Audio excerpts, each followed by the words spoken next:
I'm Mason. As I work now, I think to myself. I ponder how truly happy it is to see a family together, all smiles. I was raised by a single mother. It was just the two of us. I've heard that my parents divorced when I was 1 year old. My mother worked while leaving me at daycare, but once I started elementary school, she began working from morning until late at night. I can understand now that we were quite poor back then. For breakfast, it was usually cereal, snack bread until mom came home, and at night, we often had a pasta with tomato sauce. The occasional fried egg that came with it was a treat. Meats like steak were really occasional, but every meal my mother cooked was delicious. Even though she would come home late, around 10 p.m., I was always home alone until then. It's unthinkable now, but that was just the everyday norm back then. I still remember my mom's apologetic face saying, "I'm sorry we can't be together more." I always played alone. I was going back and forth between the parking lot of my apartment building, the grassy area next to it, and a small park a little further down the street. My clothes were a worn-out t-shirt. Maybe because I looked timid and was quiet, I didn't make friends. But I think it was good that I didn't have any friends. I couldn't have played like everyone else. After school, everyone would often gather at the local candy store, buy snacks and drinks, and then eat them at the park. I had no allowance to buy such things. I could not have joined a group anyway. There were times I felt lonely.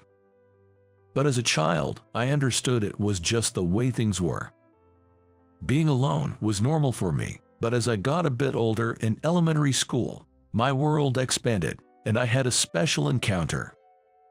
Walking down one of the back alleys from my house, I saw a dog with a beaming smile in the yard of a house, wagging its tail at me. How cute! I muttered to myself, stopping in my tracks. As I kept watching, the dog wagged its tail even more and started barking excitedly. Then, I noticed a lady, about my mom's age, sitting nearby, whom I hadn't seen before. When she noticed me standing there, she asked, "Oh, who do we have here?" I was surprised to see someone there and found myself at a loss for words. Then the lady said, "It seems Buddy is happy to see you. Want to come over?" Wanting to get closer to the dog, I nodded yes.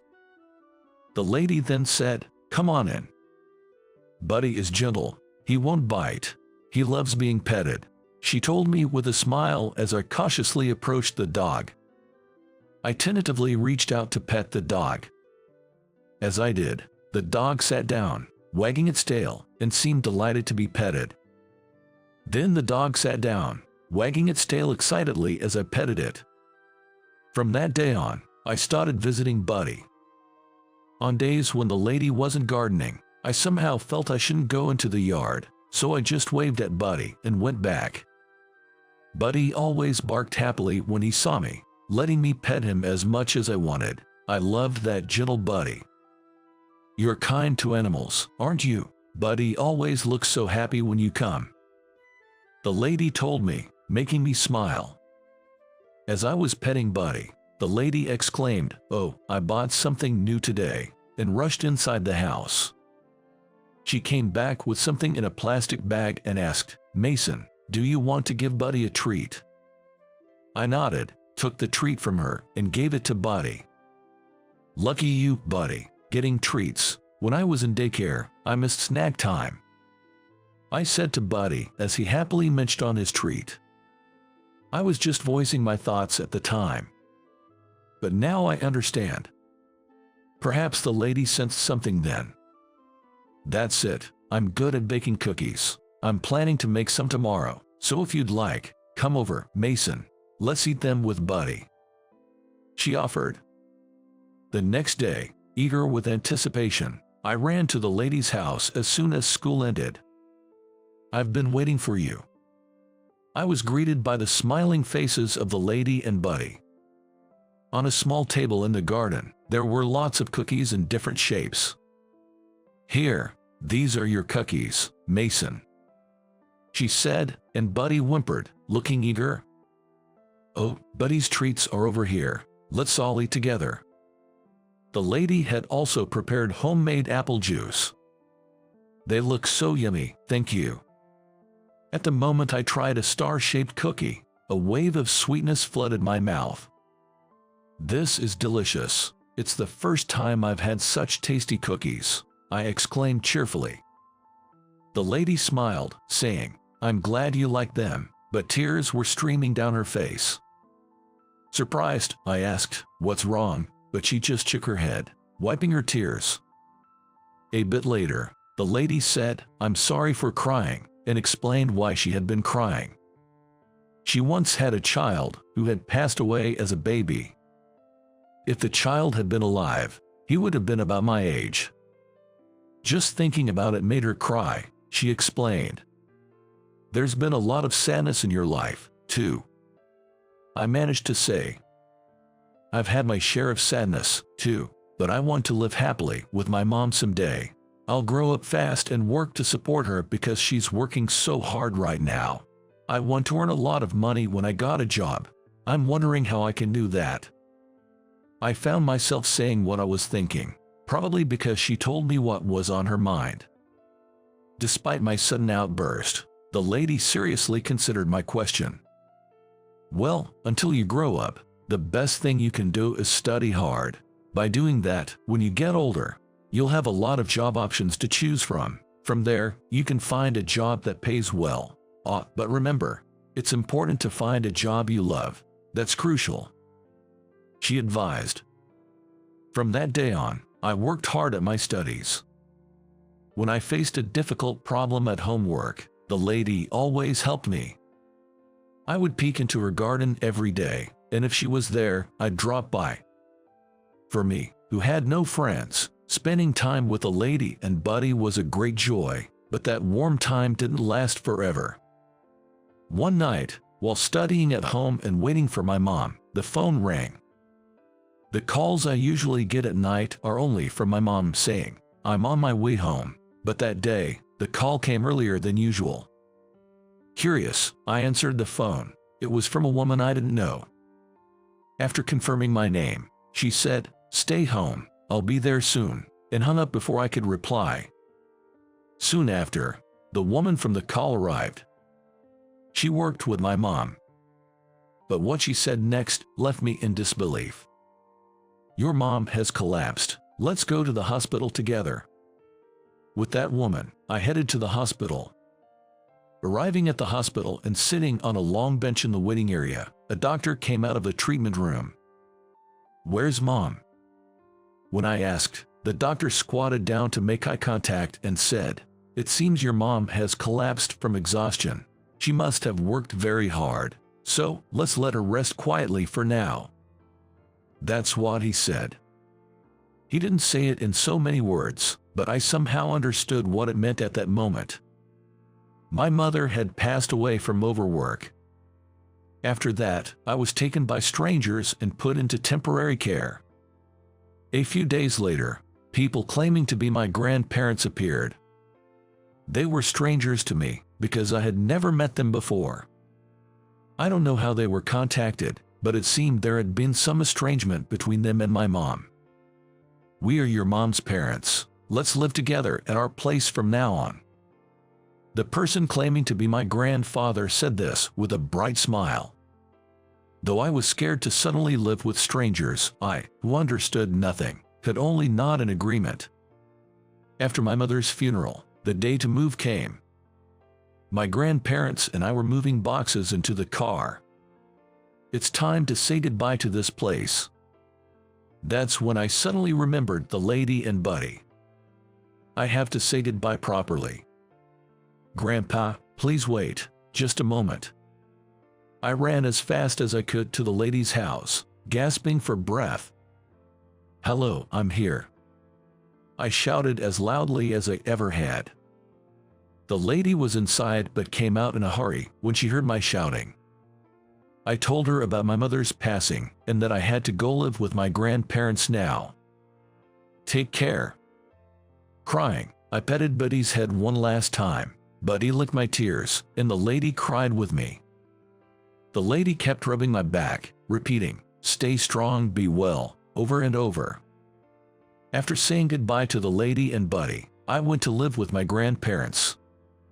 The journey to my grandparents' house felt incredibly long, but it was actually about an hour's drive from where we had lived. From then on, I lived with my grandparents, who were incredibly kind, and never once did I see them angry. They bought me toys and games, ensuring I lived a life without want. However, the shock of losing my mother and the difficulty in adjusting to a new school made me withdraw for a while. I spent most of my time shut in my room, but one day my grandmother brought me cookies in a box that she had received from a neighbor. Eating the cookies with my grandmother reminded me of the cookies the lady used to bake. Can I make cookies too? With that thought, I used my allowance from my grandmother to buy cookie ingredients. From that day, I began baking sweets. My grandparents were relieved to see me enjoying baking and let me do as I wished. I progressed through middle and high school and then went on to vocational school.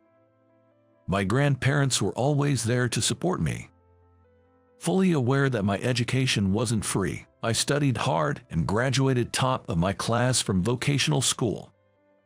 After graduation, I started working at a cake shop, gaining experience as a pastry chef. After working for several years, my grandparents passed away.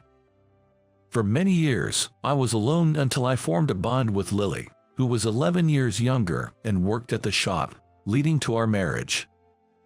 Despite our age difference, which often surprises people, she's very mature and a wonderful wife.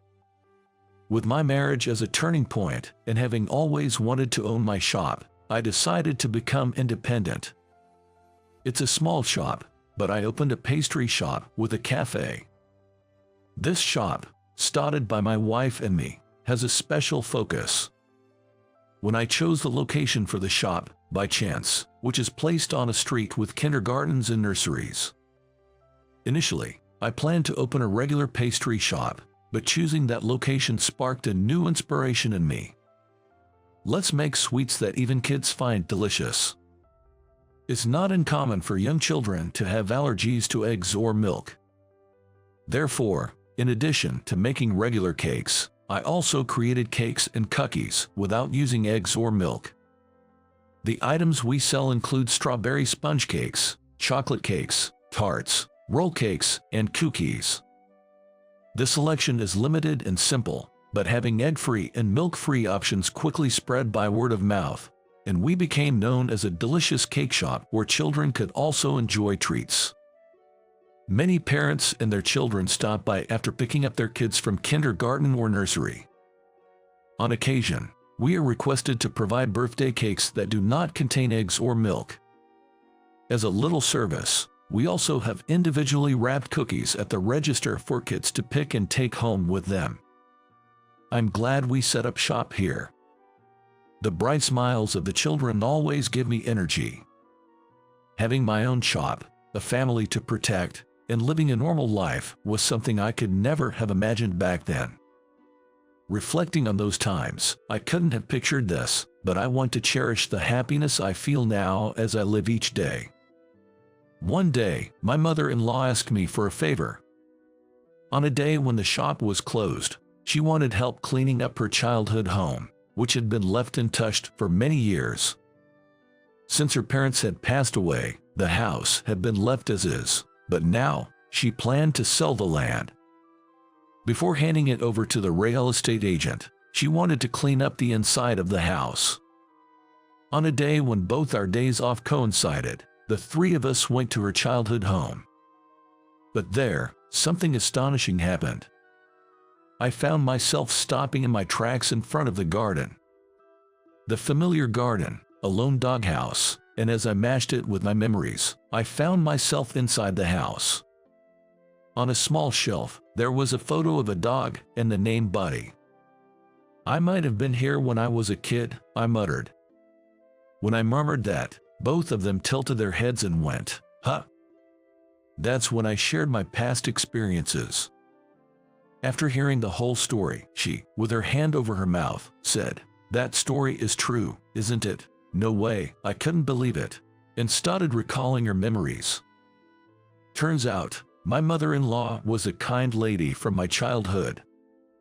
She is currently a preschool principal, and it seems that her decision to pursue this career was influenced by me. Back then, the lady didn't have children, but after I was taken in by my grandparents, she became pregnant. During her parenting years, she often thought of me. Originally a child care worker, she always wondered if there was something she could do for children like me. So, when her child-rearing days calmed down, she built a small-scale children's center on the land she inherited from her parents, offering not just daycare but also support for families in need. "Because I met you, I'm now a principal," she said. "If that's the case," I said, and then I told her. "The reason I run a pastry shop today is all because of the homemade cookies you gave me. Being able to chase my dream and marry Lily is all thanks to your kindness. Thanks to you, I became a decent man." Hearing this, both Lily and her mother burst into laughter, perhaps finding it funny that I called myself decent. I had no idea that I had met her a long time ago. "But how come neither of you recognized each other?" Lily asked, puzzled. Immediately, she responded, "Well, it was a story from over 30 years ago. But really, it's strange. Even though you got married and lived so close, I never realized. We both changed too much to recognize each other, and we all laughed together at the absurdity." One day, with a serious expression, my wife said, "I have something to discuss with you." Curious, I asked what was on her mind. "I've been thinking if there's something I can do too." She shared her thoughts. Hearing about how her mother and I met, Lily wanted to do something for the community and the children as well. She had volunteered during her student days and had always wanted to contribute in some way when she could. She proposed an idea, suggesting we work on it together if it wouldn't be too much trouble. I agreed to her proposal. A few times a year, holidays and our shop's regular days off coincide. We decided to start a family baking workshop during these days. Since the shop was too small, we used the children's center. The plan involves enjoying the decoration of cakes and cookies without using any fire. I want to continue innovating within our capabilities, but I also plan to keep going as we have been. My wife and I share this sentiment. Here's to seeing even more sparkling smiles from parents and children in the future.